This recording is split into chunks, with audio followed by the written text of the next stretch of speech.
ali kogoya Sénégal de ça non donc au plan de flèche Sénat ko drogu bura Mali la ko kata Sénégali ko mo mun ye drogu ta ou be ka Mali fait ima ka ateto to fanga la ko avion da jigira Mali nord la ko drogu de bora kono ou be ka nano système kele de ça non ko drogu bora Mali la parce que desara asibila o ko beta libici atete ko kate faro ko ka libici atete ko kabe Kadhafi fait pour que atete mangoya utara kataka galo sugu be ndora ko atete rebelle de atete anga sura sugu frère rebelle uma ya no beka ke una atete ku mandika koro donc Malien anga don détail ou la sanno anya fo anyana u burani ni système de ko drogu be bo Mali ko katana e Sénégal ima début français ka avion début français ka bateau belebele ba intara Côte d'Ivoire ou be nafigia drone la a compte d'ore intimidation de dou nous be Mali attaquer ubu toka bateau ngono parce que ubu fere ka jamana attaquer nous be u yere ka bateau de kono parce que bateau ne be ibito bateau ngono ka jamana were ka information soro quoi donc au plan de be France bulu mais atena marché ubu to na dodrobe ube marfa do chi Mali frontière Mali on me fait ka Côte d'Ivoire attaquer Mali a kolosi Ivoire a kolosi France ma inde OK ala kan kisi France juguyama donc Malien u boroni ni information inde ni be kunde ka aira ina fo Mali main quoi drogu fere ni fombe ke ya ka Sénégalo jatike Malien na ka Malien ni Sénégalo bla nyogona o de Macron plan ye ate marché koy Malien anga teme oro fanana information sabana mun fara be no na mena kuma o kambi o ye premier ministre Choguel faso de nyuma Malien premier ministre Choguel ka no era ka c'est ko Choguel kenera pam Malien mena nyoro fana Malien, bonne nouvelle, que le Premier ministre Choguel Bessara la Kana, billet lundi 31 octobre 2022. Malien, a une information sur que Choguel ka kenebi, que Choguel Bessara qui jole to ka karaté qui pan, Choguel Bessara qui sota qui i kalefo chien duru halate washi. Nous de fois now, Choguel Noara, atara Turki, atara yanfe, ambe asimi fo, ambe jao fo, ambe modibo kone fo, ambe wage fo, ambe kamara fo, ambe président asimi fo. Les 5 colonels. Ou ya Choguel ka bana ou ya information dogo ka filtré moko si kunta don Choguel ka état kumbe chokoya mina grâce au colonel libérateur grâce au maréchal libérateur Assimi Goïta ambe président Assimi fo ambe les 5 colonels en bas befo ambe transition moko befo moko chamaya essayer ka fausse information di ma si kunta don Choguel ka état kumbe chokoya mina Assimi ko Choguel be oro mina akana fo mo ngana de ambe Mali ambe surasu amba fo bilahi talai mais ma fo de ou occupé Choguel la ambe premier ministre fana fo le premier ministre par intérim jamana denjogo wulila ko be a kanun don Ablaye Maïga la kaka fa placita na faye Choguel yi Ablaye Maïga nana New York ya le premier ministre par intérim, le ministre de l'administration territoriale, Ablaye Maïga, anana New Yorkia, ako Malien Mounoumbe New Yorkia, Malien Mounoumbe États-Unis, ko Choguel ben nale, ko ale tsega problème réglé, ko ale fa de Choguel ye, ko ni Choguel nana, aya problème fait fort, le premier ministre par intérim Ablaye Maïga aya fo bengena, ko ale tise ka réglé, ko mo mi se ka réglé, ko yo Choguel di, kaya to ko ni Choguel nana. Ou est Choguel toko tchien ate mogo benin fait Ablaye Maïga e ka toye place la a tchegoro balangolon do bora ka vidéo ke yoro la non anga to surasu bolo abeta abe tchien bangera bi pour l'on faut ta simini surasu che et pour l'on faut te Choguel ni surasu che iba donc nini nembe kele quoi mais wallahi surasu mba foya occupé Choguel la Choguel de ka vidéomani ka valeur do vidéomani na ma malien ye mali nyamogo ye munya ke ka teme Choguel ka Choguel ye horondi Bilay talay. Choguel ye horonya baradi ke Malien mena fenne mana fo onyena. Premier ministre te munya mogo ire soit ka teme Choguel ka debi Modibo Keita borala. Mali histoire la au premier ministre ma deli ka sigi ka tara kata don beka famille politique ou kata Modibo Keita ka famille la kata Moussa Traoré ka famille la kata Fridabo Sissoko ka famille la kata famille fondatrice la kata Mali premier ministre koro beka du konana kata visiter premier ministre miyaket dans l'histoire du Mali après Modibo Keita oye Docteur Choguel Kokala Maïgadi, les héros national et international. Ayo ok. Malien, Anoarabi, awa abe na fana, awa baka barada mene, awa abe nyabulu fana, awa andale mbala fana. Ame moun fobi, ko force de changement. Moko jume nanani force de changement kumaye, oye Choguel Maïgadi. ne Sékou Tounkara talen Mali la Choguel Maïga a un mouvement bɛɛ wele an taara Choguel Maïga fɛ yen a ko an ka tɛgɛ di ɲɔgɔn ma an ka Assimi dɛmɛ premier ministre min y'a ka président sutura ka tɛmɛ premier ministre bɛɛ kan premier ministre min ko ne bɛ fɛrɛ ka sa de mais se tɛ kɛ ne ka président ma Mali yɛrɛ kɔnɔ depuis Mali ka sigi premier ministre min y'a kɛ o ye Choguel Maïga de Choguel ko n'ale bɛ sa fɛn kana Assimi sɔrɔ Assimi ye hɔrɔn de Assimi y'ale choisi Choguel ne Sékou Tounkara la sigi a ko Sékou Tounkara n bɛ sɔrɔsiw n b'u soutenir n t'a kɛ ko sɔrɔsiw ka dɔn ye n b'a kɛ hɔrɔnya la n b'a kɛ danbeya la parce que don min na Faransi ambassadeur ko k'ale Choguel tɛ kɛ premier ministre ye Kamara ni Assimi ani Wage ni Maliki Diaw ani Modibo Kone u bɛɛ farala ɲɔgɔn kan k'u bɛ Choguel de fɛ k'ale tɛ sɔrɔsiw janfa bilahi a y'a fɔ ne Sékou Tounkara ɲɛji bɔra o de kosɔn ne ye sigilen ye mɔgɔ dɔw b'a fɔ ko Choguel bɛ fɛ ka kɛ président ye a y'a kɔlɔsi a la Ala t'i yafa o ma bilahi bi Ala ye tiɲɛ bange bi Choguel talen kɔfɛ mɔgɔ kelenw commencera ka Assimi buruja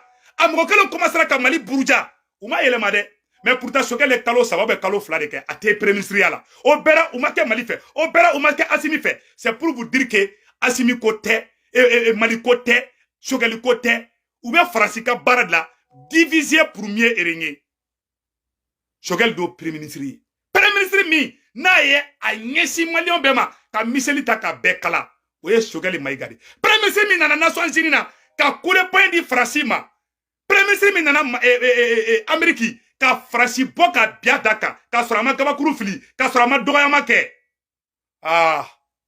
maliyɛnw o ye Choguel Maïga de bravo Ala kana foyi k'i la Choguel Ala kana foyi kɛ a la bilahi talahi n y'a yɔrɔ sɛbɛ tellement n y'a faamuya n y'a sɛbɛ mais n bɛna yɔrɔ kalan n ye mun fɔ n bɛna kalan a y'a yɔrɔ lamɛn dɛ k'a fɔ bɛɛ lajɛlen k'a faamuya k'a fɔ an bɛ yɔrɔ na bi an tɛ tulonkɛ sira kan bilen an bɛ fasojɔ sira de kan an bɛ ka an ka jamana de bɔ bolo la awa an t'an ka jamana to yen maa si kana k'e bɛna an ka jamana ta k'i b'a k'i sago ye o de banna Mali la k'a yira bɛɛ fana tuguni premier ministre Choguel ale de union sacrée ka na ni force de changement ye ko bɛɛ k'i tɛgɛ di ɲɔgɔn ma premier ministre Choguel do baara kɛ ka tila ka yira bɛɛ la tuguni hali wagati min na u ye kɛlɛ tigɛ ma CNT la loi électorale wagati la Choguel ko M5 mɔgɔw wo gouvernement wo k'u kana kɛlɛ kɛ ni CNT o ye hakilimaya de cɛkɔrɔba hakilima de do cɛkɔrɔba min do Ala de a cama Patrice Lumumba au junior de flèche Choguel Maïga que Dieu bénisse le premier ministre Choguel Maïga et puis domina Choguel ko ne wele k'a tɛ sɔrɔsiw janfa k'an ka sɔrɔsiw dɛmɛ o don ne dara la n ko hɔrɔn de do bilahi ta n'i kɛra hɔrɔn ye i bɛ sɛgɛn dɛ n'i kɛra hɔrɔn ye n'i kɛra mɔgɔ kilennen ye mɔgɔ lankolonw tɛ k'i fɛ bilahi Choguel ye Mali kanu k'u bɛɛ kanu a y'a lajɛ Mamadu Awa Gassama ye mun fɔ Choguel kan an k'o yɔrɔ lamɛn a yɔrɔ la Mamadu Awa Gassama kumana o tɛ ne kumakan ye o tɛ Sékou Tounkara kumakan ye dɛ n bɛna Mamadu Awa Gassama kumakan kala aw ni an bɛ jɛ an b'o lajɛ ɲɔgɔn fɛ k'a fɔ bɛɛ lajɛlen ɲɛna que Dieu bénisse le Mali an bɛɛ ka laɲini ye mun ye Ala k'o nɔgɔya maliyɛnw an ka jɛ an ka Mamadu Awa Gassama kumakan lamɛn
Ah, kuma bana peu malien abela jele oro shogel ga oro la donc amena do yoro sabana mina sano ange shogel ga oro fo shogel be nale bravo au premier ministre shogel malien ambeta étape par étape bonne nouvelle sabana fana be tuguni ko nyafo malien ngena malien bonne nouvelle sabana do be no ameno nyafo ngena ko Burkina premier ministre par intérim akoko Burkina be na barakeni mo folo mi partenariat la ko e Mali de ama fo bravo au maréchal Assimi Malion bien lundi 31 octobre 2022 aywa Burkina premier ministre bora ay kuma mu fo Malika ne be na kala aw na ambe je kala je nyogo fe Malion nyore fa bela jelingena ala de baraka do Malila mo ni ko kibe Malila bi ala tanya ibulu donc ambe Burkina premier ministre la je abe ka kuma mu fo aw ne ambe je kula je nyogo fe kayira aw la ka fo ala de baraka do Malila Mali e baraka jamana di aw ne anga je anga nyorla je nyogo fe donc notre attitude est de renforcer notre coopération.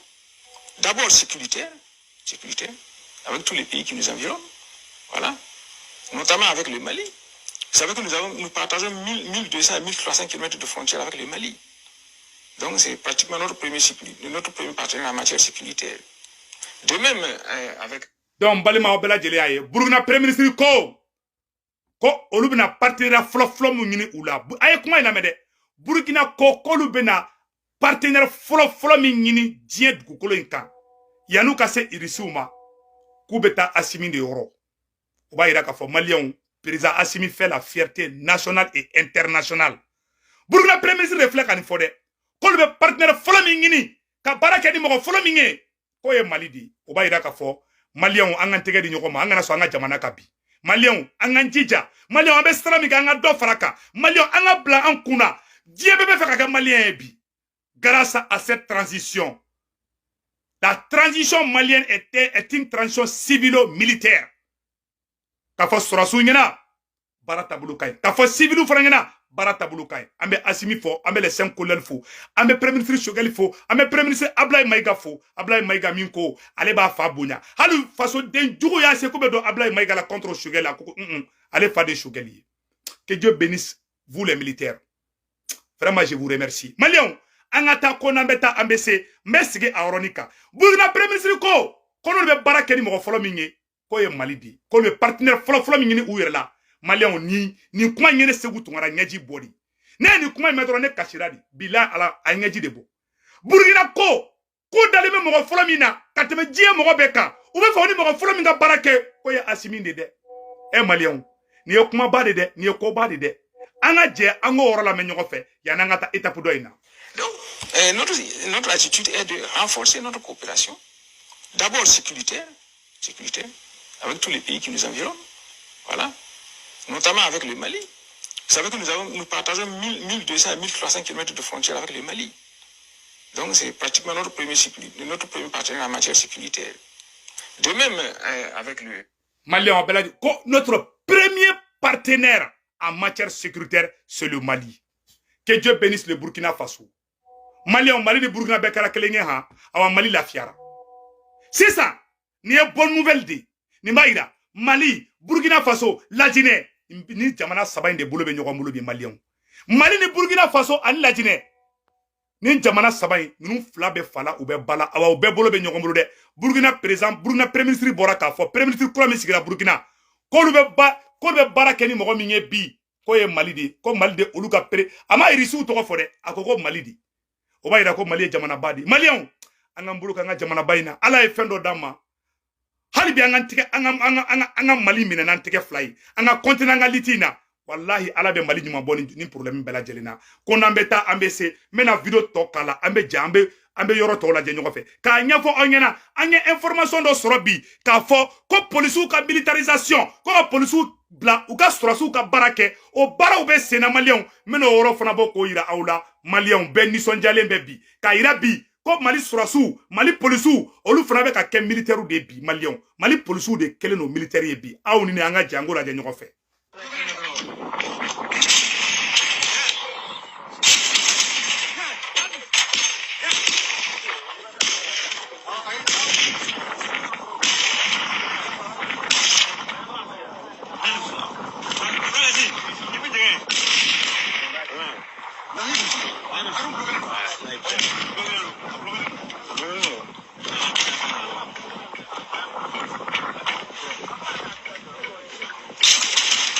Yeah, bravo. Polisu de filɛ entraînement na. Polisu nu surasiw olu de bolo dilen bɛ ɲɔgɔn ma bi. Ko f'u ka terroriste kɛlɛ ban ka ban Mali kɔnɔ pewu.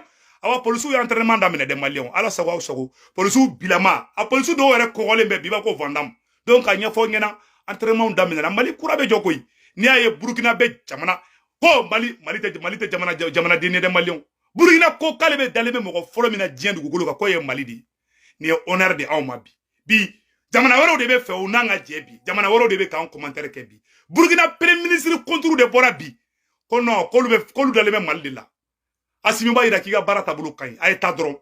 Mais i ka politique intérieure o yɔrɔ dɔw ma ɲi dɛ. An bɛ tila k'o fɔ vidéo la banna. Mais an tɛ fɛ ka o yɔrɔ ninnu fɔ sisan. Donc o ɲɛfɔ président Assimi i ka baara taabolo ka ɲi. Burkina ko k'a dalen bɛ Assimi de la koyi ko ka tɛmɛ hali diɲɛ mɔgɔ bɛɛ kan. O ma diɲɛ jamana ba in kɔnɔ Burkina ko k'olu bɛ baara kɛ ni mɔgɔ fɔlɔ min n'u dalen b'a la. K'o tɛ Burkina janfa. K'o ye Assimi de ye. K'o ye Mali de ye. Que Dieu bénisse le Mali. Que Dieu bénisse le Burkina Faso. Ne ɲaji de bɔra bilayi. Tellement a diyara n kun fɛ. Maliens an ka taa n'an bɛ taa an bɛ se n y'o de fɔ a bɛɛ lajɛlen ɲɛna. Information bɛ yen, information sur information. An ye information télémani dɔ sɔrɔ a y'a to n ko bɔ k'o yira aw la. O ye ko ka yira aw la polisiw ka militarisation tɛmɛnen kɔfɛ ka b'a la. K'a yira ko Français ka navire bɛ Côte d'Ivoire. An bɛna tila ka navire photo bɔ ka yira la. Aw ni an bɛ jɛ an bɛ navire lajɛ ɲɔgɔn fɛ. Mais yan'an ka so niveau la, n b'a ɲɛfɔ Malien den bɛɛ lajɛlen ɲɛna an bɛ yɔrɔ min na bi. Mɔgɔ si kana décourager dɛ. Mɔgɔ si kana fɛngɛ. An bɛ kɛlɛ min na ni Ala sɔnna ma victoire an ni victoire cɛ tɛ foyi ye. Dans peu de temps dɔrɔn an bɛ don victoire kɔnɔna na. Donc Maliens voilà an bɛna nin yɔrɔ fɔ aw ɲɛna. Donc yɔrɔ dɔ bɛ minnu ɲɛfɔ Malien den bɛɛ lajɛlen na bi. An ye information télémani dɔ sɔrɔ ko terroriste groupe fila bɛ kɛlɛ la. N bɛna révélation dɔ fɔ. Ala n ko bi vidéo kali sa. Est-ce que ni ɲɔgɔn vidéo bɛ kɛ ɲinan san kɔnɔ? Maliens a y'a partager dɔrɔn an ka taa ko n'an bɛ taa an bɛ se. Voilà, an ye ni information précise bɛ di aw ma k'a fɔ bɛnbaliya fɛn fɛn bɛ Facebook sanfɛla la. Mɔgɔ dɔw bɛ ka beziw créer Facebook sanfɛ de pour que k'an ɲina Faransi ko kɔ an ka to yɛrɛ kɛlɛw la. Karisa mamuso tɔnsi ka jan dɛ, karisa buramuso bɛ yan, cɛ an tɛ don jeu la. Maliens n'a ye mɔgɔ burujali la Facebook sanfɛ a kun n'u ka vidéo partager. U bɛ mɔgɔ diversion dɔrɔn de la. A kun n'u ka vidéo partager dɛ. Minnu bɛ burujali la réseau sanfɛ a kɛ Ala kama kun n'u ka vidéo lajɛ. Mali de bɛ bolola bi. An bɛ ka ɲɛsin ba Maliba in ma bi. Maliens n bɛna révélation dɔ k'a ye bi a ka bon hakili ma. Maliens n bɛna révélation dɔ fɔ bi dɔ bɛ sɔn ka kasi bi ye lundi 31 octobre 2022. Maliens ko terroriste groupe fila de bɛ ka kɛlɛ kɛ Mali nord la bi. N bɛna information bɔ an bɛ yɔrɔnin min na ne bɛ ka kuma aw fɛ yɔrɔnin min na terroriste groupe fila u bɛ ka marifa ci ɲɔgɔn na Mali nord la. A terroriste groupe fila bɛɛ Faransi ka groupe dilannenw de ye. Yadi Agali ka mɔgɔw ani Daesh. Yadi Agali kelen ka na kɔna libéré k'a bɛ Mali sɔrɔsiw dɛmɛ dɛ ko terroriste bɛna taga Temi Bamakɔ kɔnɔ dɛ i n'a fɔ Arasbati b'a fɔ cogo min na. Maliens ka ɲɛfɔ aw ɲɛna o terroriste n'o Yadi Agali ye n'o bɛ Kidali bi i m'a ye Mali bannen tɛ ko Mali i m'a ye Faransi bannen bɛ ko Mali tɛ taa Kidali yan. I m'a ye Faransi ka sɔrɔsiw la ta u bolo ko Mali bɛna kɛlɛ de ta. N'an ko an bɛ kɛlɛ kɛ ka taa Kidali dɔrɔn Faransi tun bɛ intervention militaire kɛ k'an bɛ ka taa Touaregiw faga. O de kun y'u ka plan ye. Mais Assimi est très intelligent. Assimi ma do o jeu la. O de kosɔn ne ko Assimi ka MINUSMA de gain. Bilahi Maliens terroriste groupe fila bɛ kɛlɛ la bi. Ne bɛ ka kuma fɛ yɔrɔnin min na. Mali nord la, Menaka mara la zone des 3 frontières. Terroriste groupe fila u bɛ ka marifa ci ɲɔgɔn na. Maliens groupe fɔlɔ o tɔgɔ ko Daesh. Groupe filanan u ye Yadi Agali ka mɔgɔ ye ko Jenim. O mɔgɔ filaw de bɛ ka marifa ci ɲɔgɔn na bi. Mali nord la bi. Mais Maliens a bɛɛ cɛtiri bɔkan di. Nin groupe fila bɛɛ Faransi ka groupe de. U bɛ ko aw bɛ se ka faamuya. Terroriste groupe Daesh ko drone b'o bolo. Avion bɛɛ bɛ terroriste min bolo. O kuma la terroriste fana bɛ avion dilan. Daesh terroriste Daesh in dɛ. Fo américain ko n bɛna bɛɛ preuve yira aw la. A ye nin vidéo la. N bɛ preuve fɔlɔ min yira aw la. Yadi Agali Faransi taara Mali nord la don min na k'a bɛ Mali libéré. Yadi Agali tun bɛ Mali nord la. Yadi Agali tun bɛ kɔna. N bɛna sɛgɛrɛni fɔ dɔ bɛ kasi dɛ. Maliens caman bolo bi ko ni Faransi kuma na ko terroriste tun bɛ taa Temi Kuluba. Bilahi nkalon kuma de don u bɛ fili la. Dɔw ta ye u bɛ ka daba kaba ka Faransi défend mais dɔw bɛ u t'a kalama yɛrɛ de. Mais n bɛna caman ɲɛ yɛlɛ bi a ye namɛ dɛ a ye tulo nɔgɔbɔla ta a ka tulo nɔgɔbɔ très bien. Un d'abord Faransi ye Yadi Agali de bila pour que Maliens ja ka wuli. Yada agal naka mogo tara marfa damanamani ci konandron. Jongu na panikera. Torko terrorisme France 24 RFI. Terrorisme bena to bamako kono. Uni konanche. Uye mokti mine. Uye ndugu mine. Malien be panikera. Ja Franci de yada galiga blaka toko barake. Marfa cigan boradron. Jongu na fana Franci wuli. Ko Franci avion de kana. Franci maga avion blakata de. Franci ka surasu de blakata duguma. Uye yada agali sensen. Koma anana Franci ka mission mina. O mission bana sisa. Uye marfa u cici anye terrorisme faga. Ame balimuna dron Franci o terrorisme keleun cheka tu blak Kidali. Kanga surasu te don Kidali. Malion mena oro prevu boko irala. Franci be ka Daesh fana demeli mike. Mono fana prevu flyra awla bi video kadide. Aya partager dron. Malion anga je anga nyoro la je nyoko fe. Franci be ka muneke Daesh tala. O yoro fle en la. Et américain ko Franci be ka Daesh glan. Malion o yoro fle meno bo aw nambe jambo la be nyoko fe. Cimentier, Lafarge voudrait avoir collaboré avec Daesh. Lafarge plaide coupable aux États-Unis. Collaboration avec Daesh et le Front Al-Nosra, deux organisations terroristes auxquelles l'entreprise aurait payé 6 millions de dollars via sa filiale syrienne. Investissement pour 70 millions de chiffre d'affaires sur la même période. Mais c'est 10 fois plus que le groupe devra payer, l'équivalent de 790 millions d'euros d'amende. This sentence is well deserved because in 2013 and 2014, Lafarge made a deal with the devil. Clémentine Autain, vous avez tweeté dès hier soir, je crois, à l'annonce de l'arrangement américain. Américain boraka anglican fo sano ko ewa ko français ka entreprise ku jora la ko lebe ka Daesh deme. O Daesh inde o lebe ka ta afra ko américain nya français jala kilim ke ko terrorisme mun ko be ko lu armée sirde ou fle ko bo sirisa on na nu Mali nord la.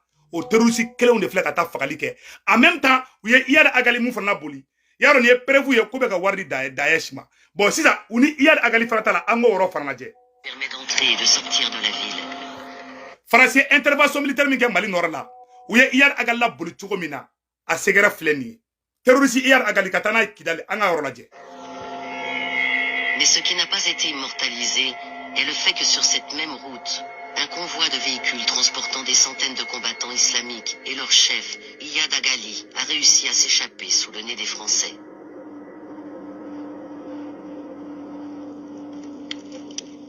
Sur le terrain, de nombreux témoins du conflit se posent des questions.